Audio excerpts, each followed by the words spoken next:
lot of reports. They've been meeting for many hours, as you probably have noticed. We'll see what happens. Look, regardless, we win. Regardless what happens, we win. We've totally defeated that country. And so let's see what happens. Maybe they make a deal, maybe they don't. Doesn't matter. From the standpoint of America, we win. One other thing that's happening is that boats are sailing up and heading out to our country. Big, beautiful tankers, and we're loading them up with oil and gas and everything else. And it's pretty beautiful. All right, so something very interesting just happened on the global stage, and most people are not paying nearly enough attention to it because while everyone is distracted with domestic politics, what's happening right now between the United States and Iran could have massive consequences for energy, for national security, and for the balance of power in the Middle East. We just got to follow up on these negotiations that were taking place in Islamabad. There we go. Islamabad, Pakistan, where Vice President JD Vance was leading a United States delegation in talks with Iran, what's left of their military leadership and their political leadership in general. And the details coming out of this are, let's just say, very telling. Because while these negotiations were happening publicly, behind the scenes, there were a completely different message being sent, not with words, but with action. In the background, while diplomats are sitting at tables and pretending to hash things out peacefully, U.S. military ships are reportedly moving through the Strait of Hormuz and not just passing through. They're allegedly conducting mine-sweeping operations. Now, if you understand anything about global trade or military strategy, you know that the Strait of Hormuz is one of the most critical checkpoints in the entire world. Roughly 20% of the world's oil supply moves through that narrow stretch of water, and Iran has spent years threatening to shut it down whenever tensions rise. So when the United States starts moving naval assets into that region and begins clearing mines, that is not a neutral action. That is a message. That is the United States essentially telling Iran, we are going to keep this passage open and we are going to control the situation, and there's nothing you can do to stop us. That's not diplomacy. That's leverage. That's power. And what's even more interesting is what didn't happen next. Because if Iran truly had the capability or the willingness to escalate in that moment, that would have been the time, right? That would have been the moment to challenge the United States, to push back, to assert dominance in the region. And yet, nothing. No escalation, no confrontation, no direct response. And now, of course, Iran is coming out publicly and saying, no, that never happened. We told them to turn back. They're not there, which is exactly what you would expect them to say if they were trying to save face on the global stage, because admitting that U.S. forces are operating freely in what they consider a strategic zone without resistance will make them look weak, not just to the United States, but to their allies and to their own people. So now we're in this very interesting moment where you have two narratives unfolding at the same time. On one hand, you have the official diplomatic line. Talks are ongoing. No agreement has been reached, but the door is still open. And on the other hand, you have real world actions that suggest the United States is not waiting around for permission to secure its interests. Vice President JD Vance came out and said that. And as of right now, there is no finalized agreement with Iran, but he very deliberately left the door open. And that wording matters because when politicians speak, especially in situations like this, every word is chosen carefully. The negotiations, at least in person, may be over for now, but it is very clear that discussions are continuing behind closed doors. And this is how diplomacy actually works. What you see publicly is often just the surface, while the real negotiations happen quietly, strategically, and sometimes aggressively through actions rather than statements. So the question becomes, what exactly is the United States trying to accomplish here? And what is Iran realistically capable of doing in response? Because if we're being honest, this is not just about one meeting in Pakistan. This is about control of a critical global trade route. This is about deterrence. This is about whether or not the United States is willing to project strength in a region that has been unstable for decades. And based on what we're seeing so far, it looks like this administration is sending a very clear signal. We are not backing down. Now, whether that leads to a deal or whether that leads to further escalation is something we're going to have to watch very closely over the few next days or the next few days. But make no mistake, what's happening right now matters, and it could very quickly spiral into something much bigger if either side miscalculates. So hit the like button, share the video, subscribe to the channel, and check this out.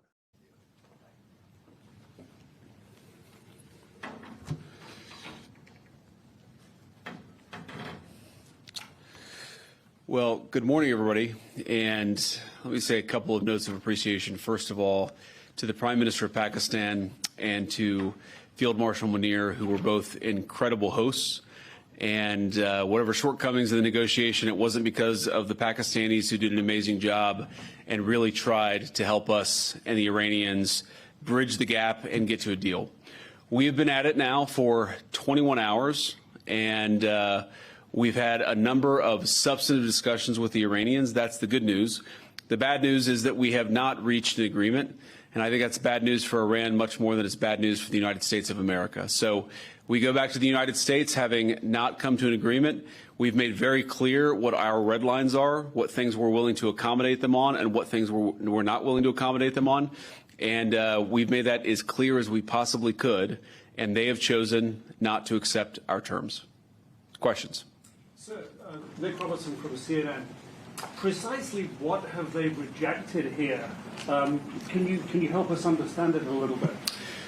Well, I won't go into all the details because I don't want to negotiate in public after we've negotiated for 21 hours in private. But the simple fact is that we need to see an affirmative commitment that they will not seek a nuclear weapon, and they will not seek the tools that would enable them to quickly achieve a nuclear weapon. That is the core goal of the President of the United States, and that's what we've tried to achieve through these negotiations. Again, their nuclear program, such as it is, the enrichment facilities that they had before, they've been destroyed. But the simple question is, do we see a fundamental commitment of will for the Iranians not to develop a nuclear weapon, not just now, not just 2 years from now, but for the long term? We haven't seen that yet. We hope that we will. Jen. Was there a framework on anything? And also, did the Iranian frozen assets come up, and did you reach any conclusions on those frozen assets? We talked about all those issues, Jen, and we talked about a number of issues beyond that. And so certainly those things came up. But again, we just could not get to a situation where the Iranians were willing to accept our terms. I think that we were quite flexible. We were quite accommodating. The president told us, you need to come here in good faith and make your best effort to get a deal. We did that. And unfortunately, we weren't able to make any headway. Preston. Mr. Vice President, how often did you communicate with President Trump throughout the negotiations? There were reports that there were multiple rounds where there were breaks in between negotiations. How often did you communicate with the president throughout those rounds, and what was he saying as you were going through these negotiations that you said fell short? Yeah, obviously we were talking to the president consistently. I don't know how many times we talked to him, a half dozen times, a dozen times over the past 21 hours. We obviously also talked to Admiral Cooper, to Pete, to Marco, to the entire national security team. We talked to Scott Bessent a number of times. So look, we were constantly in communication with the team because we were negotiating in good faith.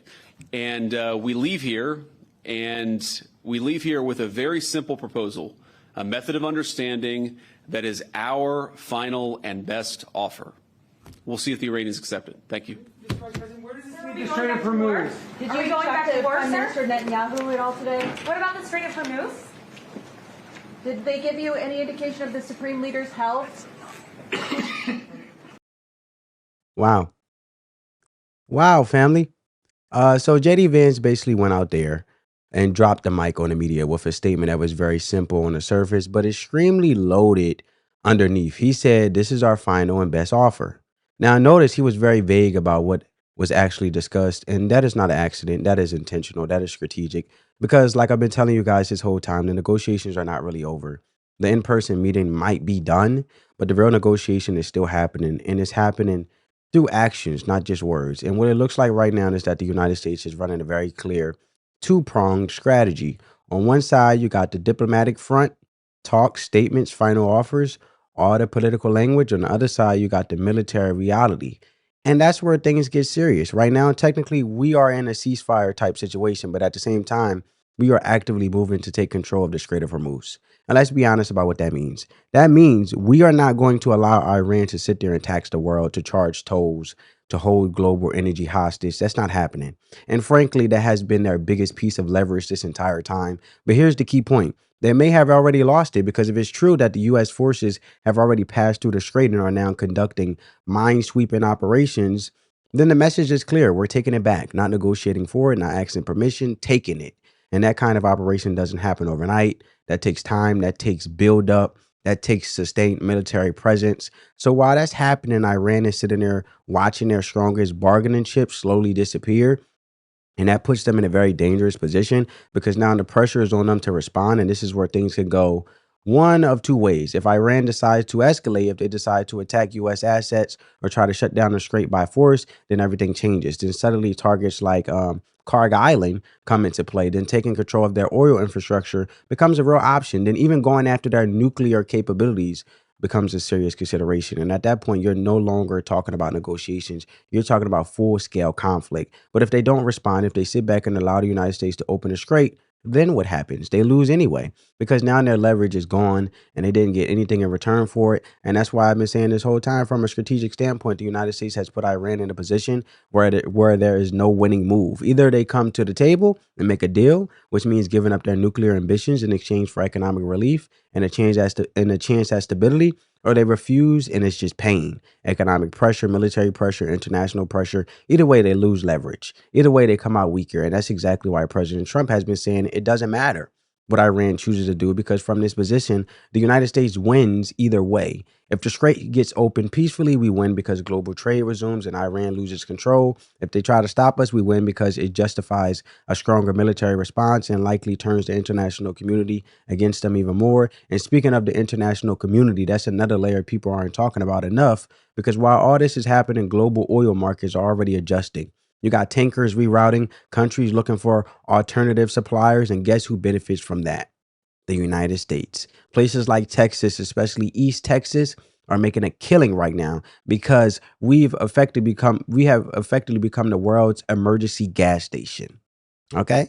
And here's the thing. Even after the strait is fully open, again, that shift doesn't just disappear, because once countries diversify their supply chains, they tend to stick with it.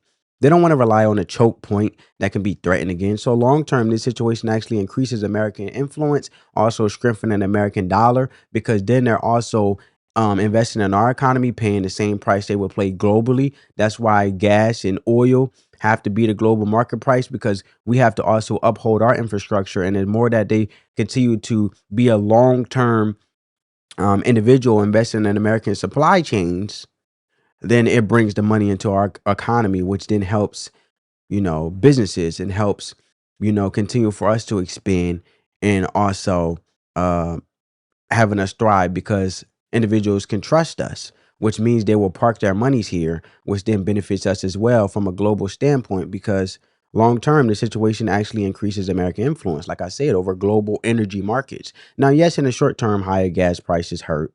That's real. People feel that. But strategically, it puts the United States in a stronger position globally, and it makes our allies more dependent on us, which translate into power. And at the end of the day, that's what this is about: power, leverage, and control over critical resources. Now, there are reports that Iran actually wanted to continue negotiations, that Pakistan was even trying to get the U.S. to stay longer, because there was still movement happening behind the scenes. But here's the reality. When you have this much leverage, when you have the upper hand like this, you don't need to sit there and negotiate endlessly. You can walk away and you can say, this is the deal. Take it or leave it. And that's exactly what it sounds like the United States is doing right now.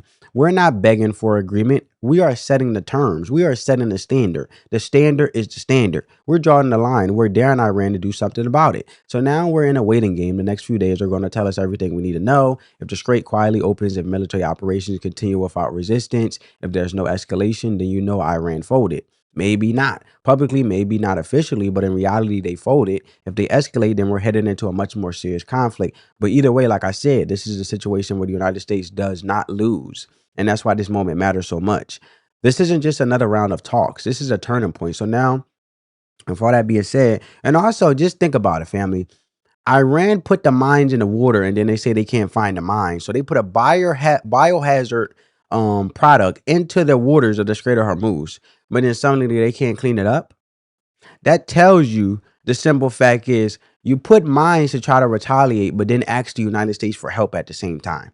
And let's say for happen to have a conversation, hypothetically, let's say it's bullcrap and they just call themselves dragging out these negotiations.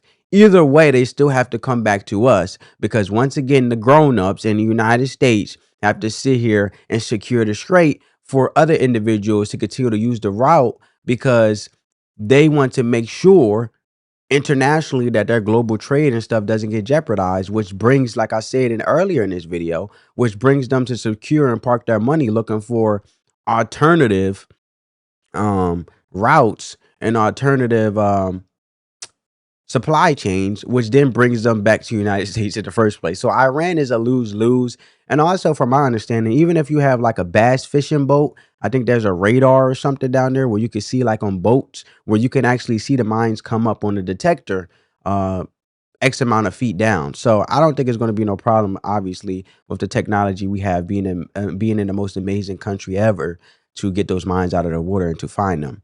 Or let's say, for example, if there was really mines, as they say, you put the Chinese boat or China, one of their infrastructure or their old boats, let them float through and see if it blow up. Then I'm just playing. I'm just using humor. But hey, right?